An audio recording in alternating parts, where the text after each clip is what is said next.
talking early round fantasy value, and obviously since this is the trade episode, this is, we got to talk about early round players too, and players that we maybe aren't buy low or sell high, but we're just trying to find like where's their value at. So let's rapid fire through a few players. We'll bring up the name. We'll talk about if you're buying that player at cost, selling them, or holding right now if you have them on your team or if you don't have them on your team. And the first player that I want to talk about is Tyreek Hill.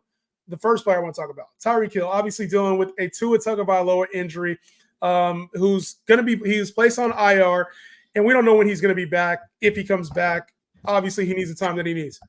But Tyreek Hill is going to be dealing with Skylar Thompson at quarterback and maybe potentially Tyler Huntley in the interim future if things don't pan out with Thompson. How are you feeling about Tyreek Hill's value? Buy, sell, or hold? I'm holding. And I may be looking to buy. Just really quick. Yeah, I may be looking to buy because Tyreek Hill is one of those players who can make shit happen regardless of who the quarterback is. And Tua, they did put him on IR, so we're not going to see him for the next 4 weeks.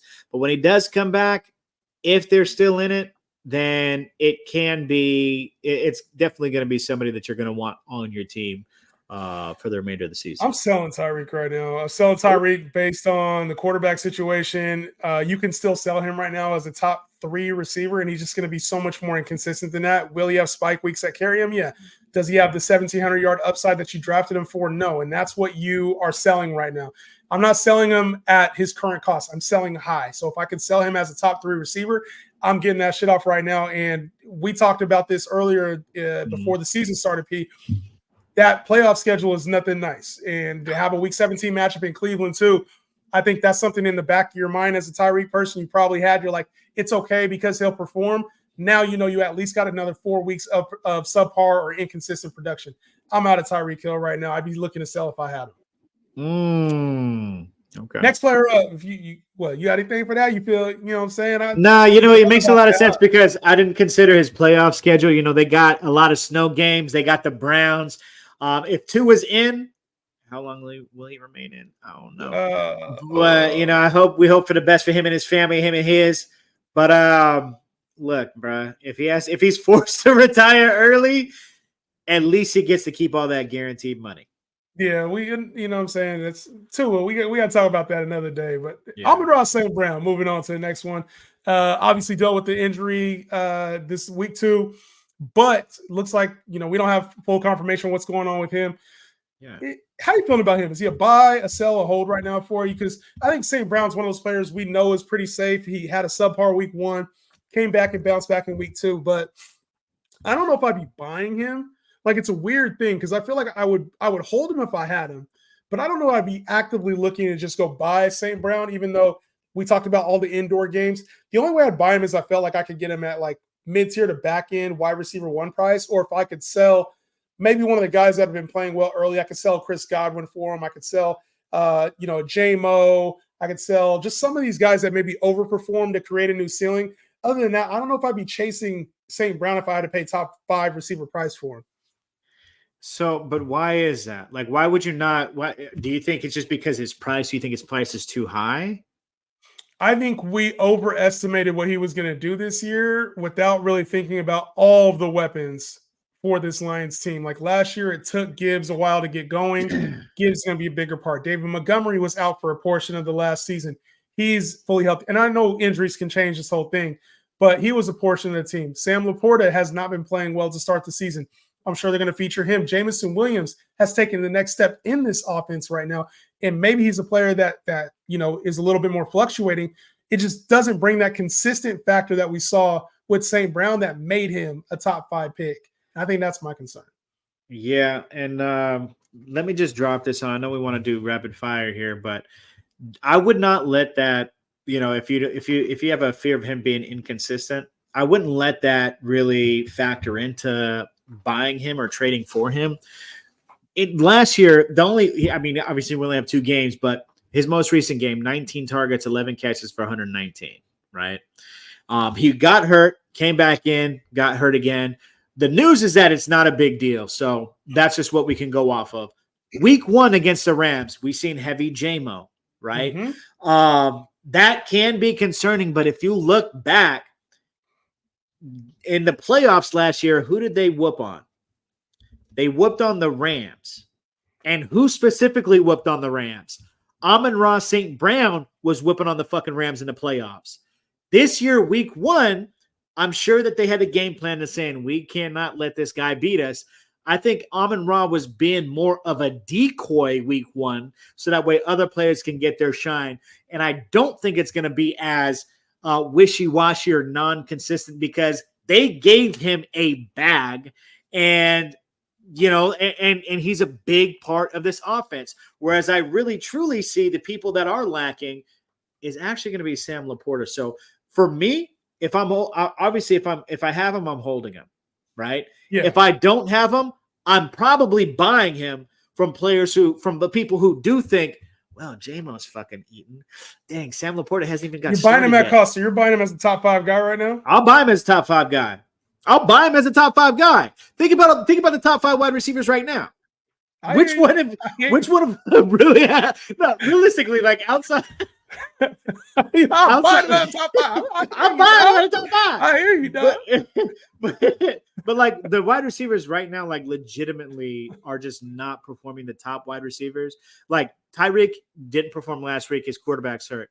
CeeDee Lamb is not performing as a top 5 wide receiver right now. Right. Jetta is coming off of an injury.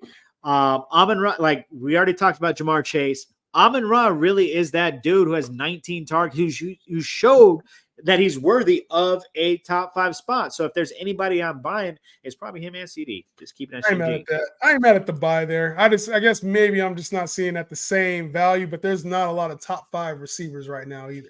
Like when you really think about it, a lot of the top 5 receivers have had something. So maybe he's a buy. Maybe he's more of a buy than I thought he was. Hey, man, going next to Garrett Wilson. How do you feel about Garrett Wilson, P? Obviously, the Jets try to get him the football. Aaron Rodgers said they want to get him more targets. They didn't. He's got a tough schedule coming up. Has not produced the top 10 numbers that you wanted. The expectation was that he could reach top 5. You in on Garrett Wilson? Are you buying, selling, or holding him? I think I'm going to buy Garrett Wilson. And this is just based off of more so Aaron Rodgers, right? Like Aaron Rodgers has a number 1 receiver. He's going to find a way to get him involved. They're going to move him around, and they have been moving him around.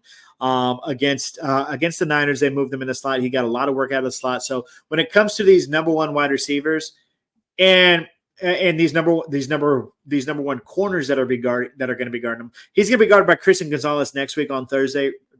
That's in 2 days from now. But I really don't think that New England has the firepower to keep up with them. And I really, truly think that we're going to see better days from Garrett Wilson moving forward. He got 11 targets week 1. A really underrated defense in Tennessee. People don't know about them just yet. Got 6 targets, 51 for 57 yards. I think we're going to see a much more better Garrett Wilson moving forward. So I'm buying him. But I'm not buying Garrett Wilson. I'm just holding him at cost and hoping for better days. I just don't see a top 5 ceiling for him. I do see back end wide receiver 1, which is kind of where he's at right now. And I'm sure he'll have a day where Aaron Rodgers peppers the shit out of him with targets. But for me, like you saw, you talked about the matchups cornerback wise that are coming his way. It just doesn't look that good for Garrett Wilson moving forward. A player that, also buy, sell, hold is Marvin Harrison. Is like, what do we do with Marvin Harrison? A guy who looked like he could be the wide receiver 1 in fantasy in a quarter. He looked like he was going to be on a new trajectory. It's tough to gauge a player like that who didn't perform in any of the other 7 quarters he's played football as of now. It just feels like that's the one quarter we've seen him. So when it comes to buy, sell, hold, I think it depends on what your mental was with Marvin Harrison. Or did you think he was a wide receiver 1? Do you think you could sell him as a wide receiver 1? If so, I'm moving him. I'm selling him at that cost. If you thought he was more of a wide receiver 2, then I'm holding him at that cost. I feel like that's about where his value is. And if anybody in your league thought he was just not good, just not a good football player, that's where you're buying him, or thinks they're just selling at the absolute high. I think right now his appropriate price tag is like a mid-tier wide receiver 2 that has weekly wide receiver 1 upside and will have a floor of like wide receiver 3 or 4 on any given basis. So that would be like a Drake London, Michael Pittman, in that same vicinity of players who like aren't Brandon Ayuk. We're not yet, Brand. I think I would rather have Ayuk. So no, you're selling him for like a Drake London. I'm holding Harrison right now. If I was going to sell him, yes, I would sell him for Drake London. I would try to go up and get Devontae Adams if possible. Like I'm trying to enter that next tier if I sell Harrison. If not, I'm holding him. Yeah, because the people who have invested in Marvin Harrison, they have him about that same tier. Exactly. So that's the hard thing with Harrison is that his value, and he just showed that ceiling right there. So that's the hard part with him. If I have him, it's a hold. If I'm trying to sell him, if I would sell Marvin Harrison, you've got to sell him as like top 12. You have to sell that one quarter. That's the only way you really sell him, in my opinion. Otherwise, just hold him for the weekly variance. Yeah. I mean, I could see that. If I'm selling Marvin Harrison, he's shown his upside. I'm trying to sell him legitimately for a top 10 wide receiver. You know, I'm legit trying to get a top 10 wide receiver. Now, let me ask you something. Would you rather have Marvin Harrison or Garrett Wilson? Garrett Wilson. Even with the cornerbacks coming up? Even with the cornerbacks coming up. Gotcha. Okay, I could rock with that. All right. I think we're in the same spot then. Yeah, wide receiver 2. I think Garrett Wilson's still wide receiver 1-ish. He just doesn't have the ceiling I think people drafted him for. That hurt. And then last one, a player who is on the Commanders, a player who is a little scared at times. Scary Terry. Scary Terry has not been very scary for us as managers. He's been we've been scared to start him in our lineup. So that's facts. Terry McLaurin. You know, this Commander team invested in Jaden Daniels, and I think we knew the rushing upside was there. We hoped the connection that they had in training camp was there. Hasn't been over the first couple games. You buying, selling, or holding at his current probably wide receiver 4 price tag right now? Oh, I'm buying at his wide receiver 4 price tag. Look, that whole offense hasn't really been putting up too many touchdowns. It is ugly what we're seeing in the passing game in Washington. Right, coming from the number 20 points both weeks though. Yeah, but what do we like? How many targets are his wide receivers getting?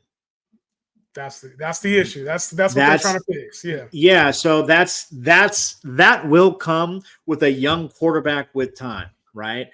We see the running backs catching a lot of work, but we haven't seen Scary Terry do that. Right. I think as Jaden Daniel learns and understands the game and really understands how secondaries are moving and how they're playing against their players, once he learns that, that's when you're going to see Scary Terry take off. And that may be next week. That may be in these upcoming weeks.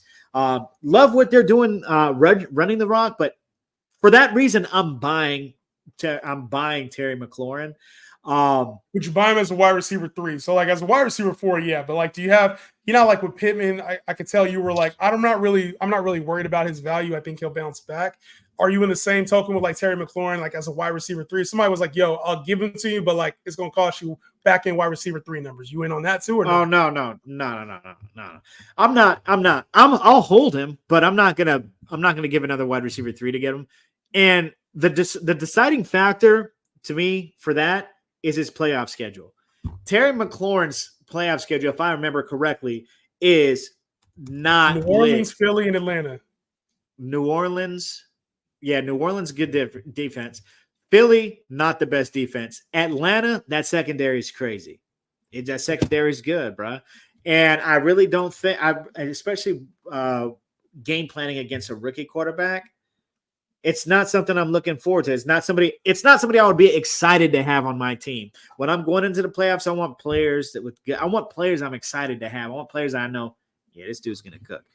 Scary Terry's not going to cook. So you buy for the low, you're not buying a normal price. I'll buy for the low. If I could throw him in my flex, I'll buy him for the low. If I have him at wide receiver 3, fuck, man, I'm probably selling him. Keep it. Yeah, I think he's gonna be more inconsistent than we thought. I thought the upside would be there, and there's gonna be a point where this thing clicks for these two. Like, I don't think Jaden Daniels goes this whole year and throws for 2,000 yards, 2,500 yards. Like, so I think at some point Cliff Kingsbury gets this thing right. They tried to dial it in with him last week, gave him 6 catches. Yeah. So I don't know. I got a little bit of optimism for McLaurin. I'd be buying, and I probably would buy at back end wide receiver 3 prices just because there haven't been a lot of good receivers right now. Anyway, it's been a lot of like. The top 36 guys, half of them are found from waivers or were on our benches to start the year. So I think if I can get Terry McLaurin right now, a guy who's pretty much been a lock for 1,005 his entire career, why not? So I'd be looking to buy.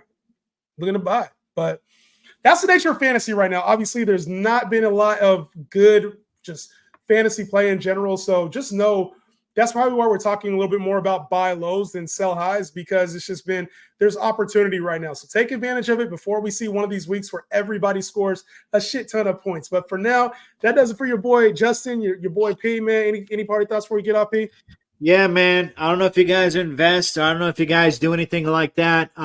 But just think about like this: the stock market right now is low. That's when you want to buy. You know what I'm saying? You want to put your money in when the money's good. The stock market, when it's down, it'll always come up. Just keep that same mentality with the players that you have on your team, or them little minnows that you can go and feed on in your fucking league. So keep that in mind. Keep that same mentality, whether you got injured players or whether you're somebody that's buying, because I'm telling you, everybody's reeling right now. So just kind of keep that same mentality, man. That's a mic drop moment. Wise words from a decent man. Until next time, we will see y'all. Peace out.